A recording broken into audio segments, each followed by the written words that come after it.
I think the last thing I wanted to do um, in last week's discussion was kind of track depictions of the human body, and of course, the one major one that is depicted, and that is the body of Christ, and to see not only in the paintings the development of perspective and narrative and chiaroscuro, but how the body itself was treated.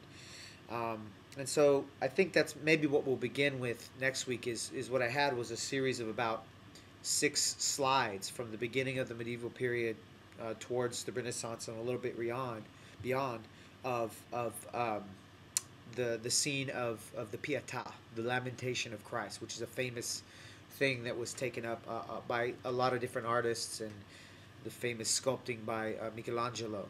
And so we can see, I think, again, maybe a working out of the relationship of body to spirit, body to soul. Um, again, the contradiction of, on one hand, it being weak, corrupt, fallen, but on the other hand, being sacred, the image, the very image of God. Um, and we get this fully expressed. And I think it is a nice kind of closure to think about this period, fully expressed in the writings of Da Vinci. Of course, Da Vinci's great image of the Vitruvian Man, right, which was this explicit expression of the connection between divine order and harmony and proportion and the human body. But if I point you to the readings, the section in the artist course of study, page 175, the expression of the spirit.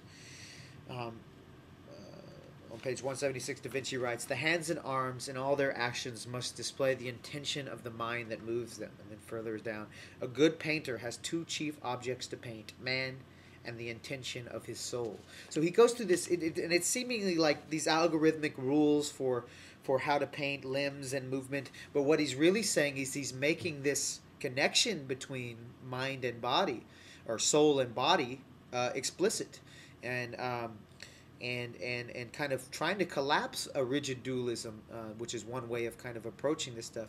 And in many ways, it's very heterodox, if not heretical in itself. So the painter is not just painting bodies, not just imitating, but trying to reveal soul itself.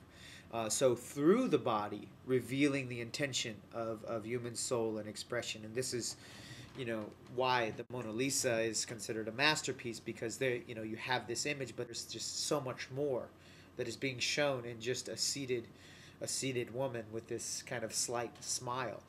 Um, so what I wanted to do was so you have this kind of working out of the contradiction and the kind of paradox of the role of the body. So if you look, and like I said, we'll begin with this next week. I just want to show a series of slides, and we can see how the body is treated and how it develops over time towards the Renaissance, and the role of nudity too. And we get a reintroduction in the Renaissance of the nude body, of pagan imagery. A lot of this had to do with the public-private kind of structure, the Medici's patronage, and a lot of these ones with these pagan allegories were in private homes.